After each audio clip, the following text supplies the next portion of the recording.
Hey lovelies, welcome back to Reviews and Recaps. Let's get into today's video. So let's talk about Love and Marriage Huntsville Reunion Part 1. So first things first, let's talk about the outfits. I was not feeling the outfits this season. I'll be honest, Tisha's dress, I feel like it made her look overstuffed. Like she looks like she was struggling to breathe in that dress. It looked a hot mess to me. Now, was the color nice? Yes, it was nice. I hated the shoes she was wearing with it. It just did not work. I hated the color and the dress and the fabric on Stormy and Courtney. I felt like of everyone, shout out to Melody. You all know I love Melody. I felt like the dress looked better in motion versus like sitting on the reunion stage. But I still love my girl Melody, and I will say she looked lovely as always, right? But then Kimmi also looked nice. However, I felt like her outfit was not really giving me reunion fit.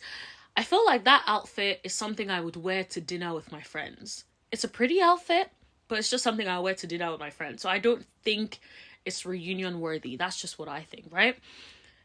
Kiki, from what we saw of Kiki was not really giving much, in my opinion. So out of all of them, I would say Melody and Kimmi still looks the best, but everyone else was just not given, right? So that's what I would say. Okay, let me know what you guys thought of the outfits in the comment section below. In terms of Mattel's outfit, I think Mattel looks the way Mattel generally looks. Like, Mattel actually looks like Carlos King's twin, in my opinion. With that color. That's the, as soon as I saw it, I was like, this is definitely giving Carlos King. But yeah, that's what I thought about the outfits.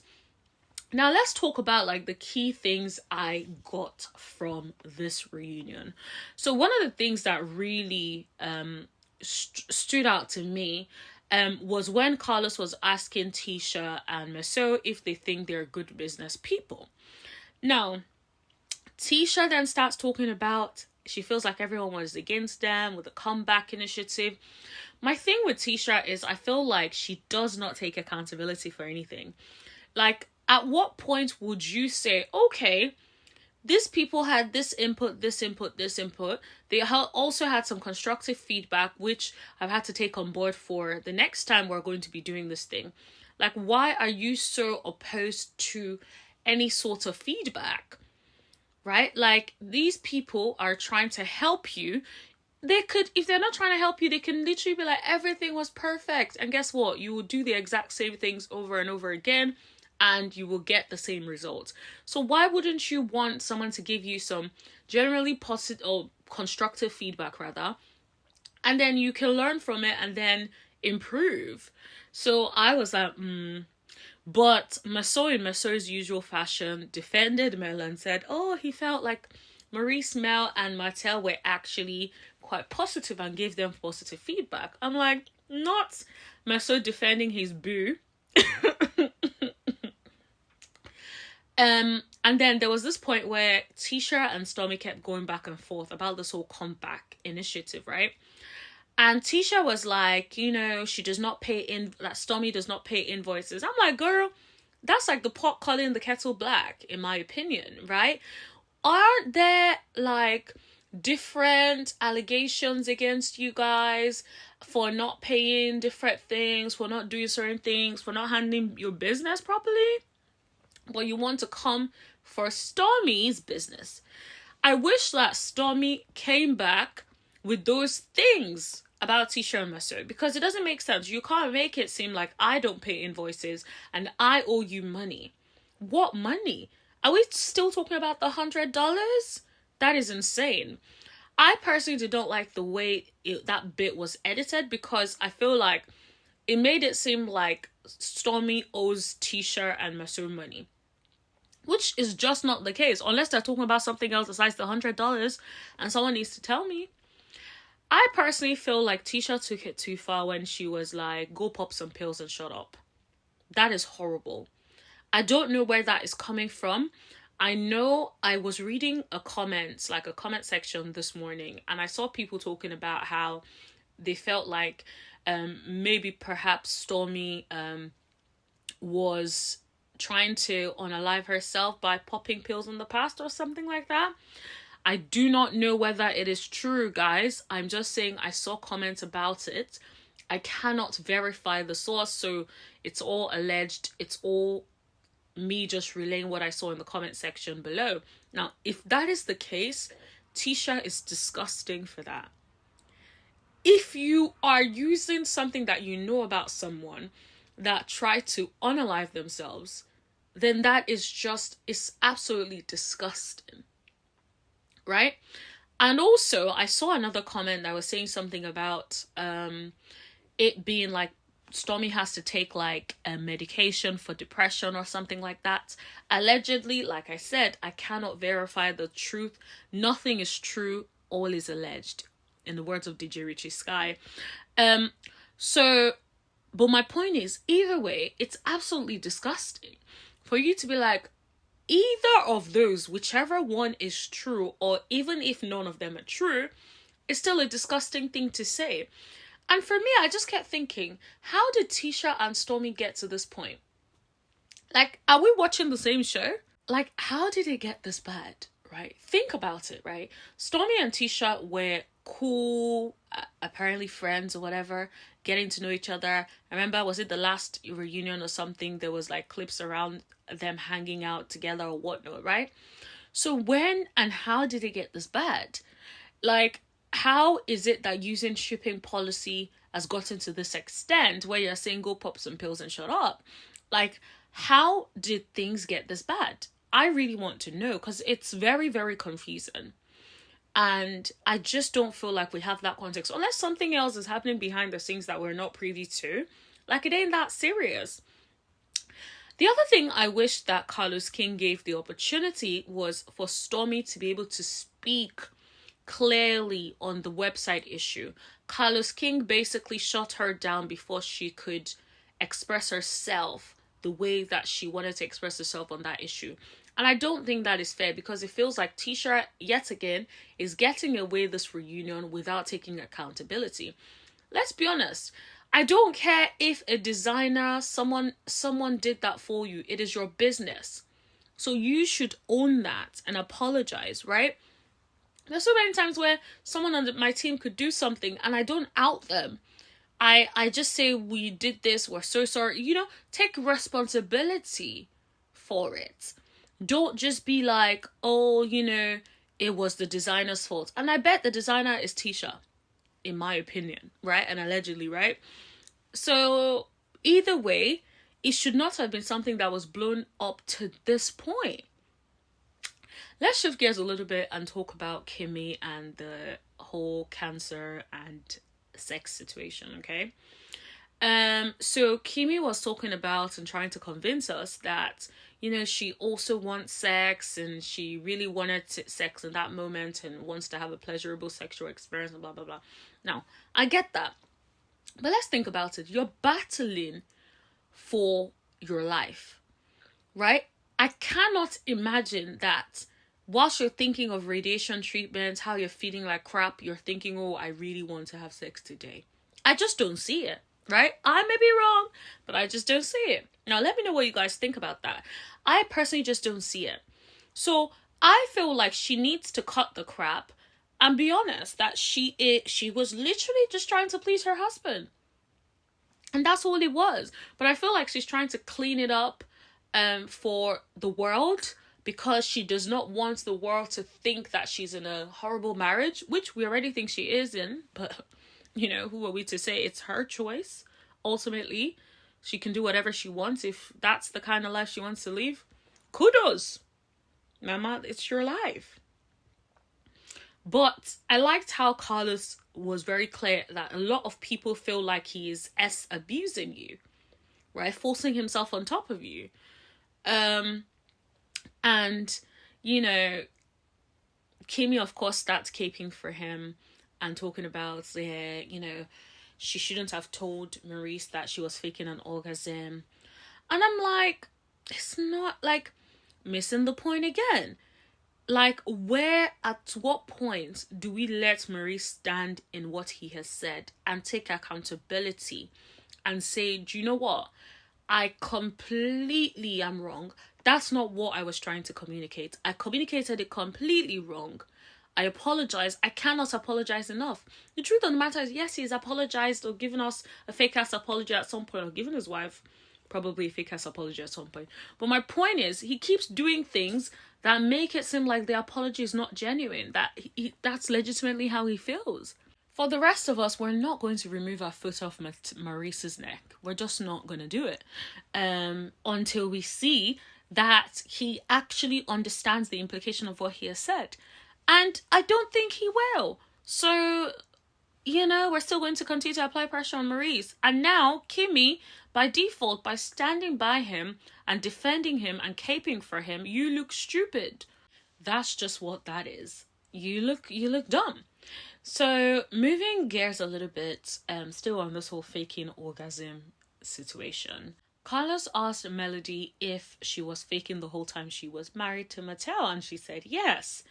Mattel, of course, was doing the dramatics, getting up, doing all that and all that craziness. I'm like, Mattel, sit your ass down. And Melody was like, well, it's not different from when you were faking that you were faithful the whole marriage. I'm like, what? Like, I can't lie, I fell out. Now, Mattel was upset, right? And then he was talking about, he has a curve and a hook. I'm like, so? That does not mean that your partner will be satisfied. Like, at what point do you realize that might not work for your partner? Your partner might need a lot more than a hook and a curve. So, like, what's your point, sir? And I'm like, the way you're acting with this big ego is obviously why she did not tell you. I feel like Mattel comes across as a selfish lover. Like, he just comes across as one of those people that would just bang, bang, bang, bang and feel like, oh, I'm done. And that's it. That's just my opinion. I don't know for a fact. I never met the man, but I'm just saying. So Carlos asked Melody why she wasn't satisfied. And Mel was like, she does not like that big ego type thing. And she also doesn't like when, like, one day a person is, like, lovey-dovey, the next day they treat you bad. And, like, that affects how a woman's body responds. And I completely agree with that. Like, I feel like women need consistency, security. If you're not getting that, you're not going to be safe.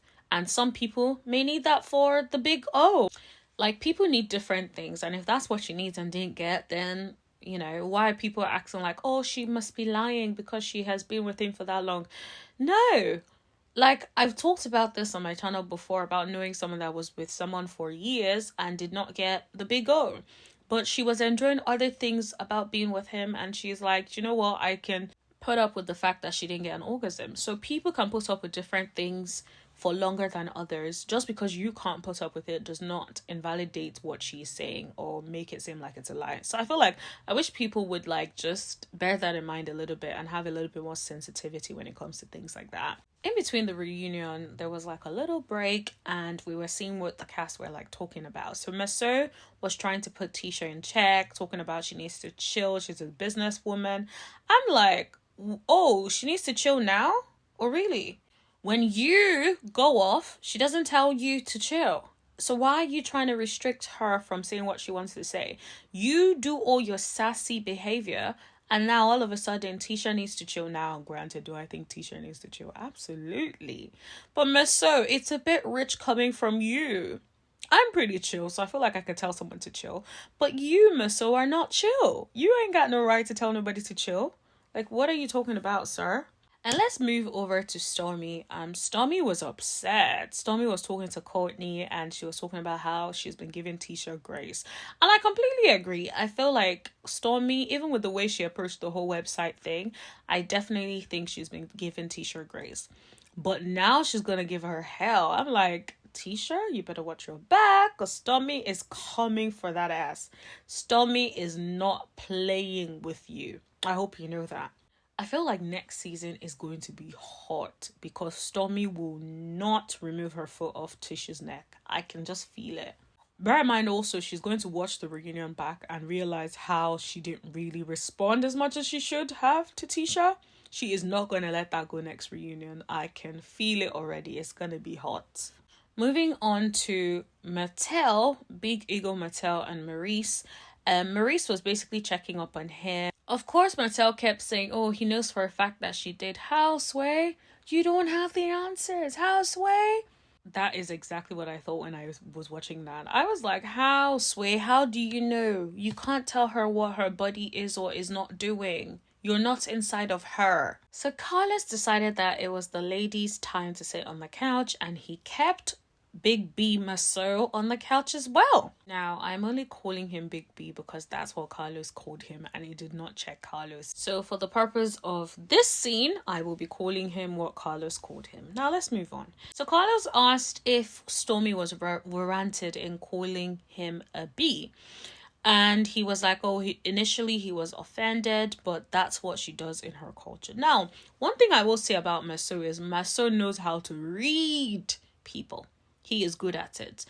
Do you see the way he calmly said, oh, but that's what she does in her culture? I'm like, he is indirectly calling her ghetto. And of course, Stormy felt it because Stormy was looking at him like she wanted to smack his face. You know what was funny about this reunion? Carlos King's facial expressions. He was like, oh, like there were points where the way he was having all that facial expression made it even funnier and made it even worse because the person on the receiving end felt like they had to respond.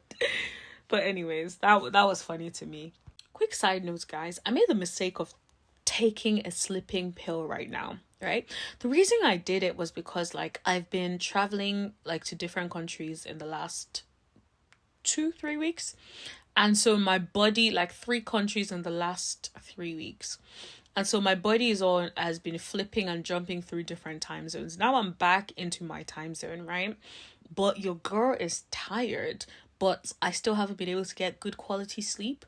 And I have a long week. So I'm just like, girl, I need to pop this. And when I read it on the thing, they said it would take an hour, but it feels like it's already kicking in. Anyways, I'm going to wrap this up so I can go and actually get some sleep because I'm starting to feel it.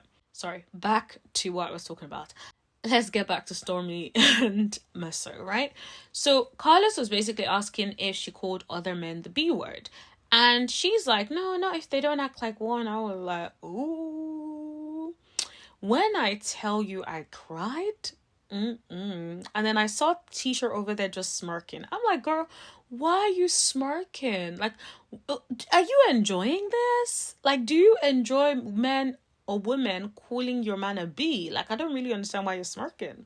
So of course Carlos like calls Letitia out for not defending her. So when Stormy was calling him a B, I guess that's when Tisha chose violence, because she was like, blink twice, Courtney, if you need help. I'm like, girl, what that escalated quickly.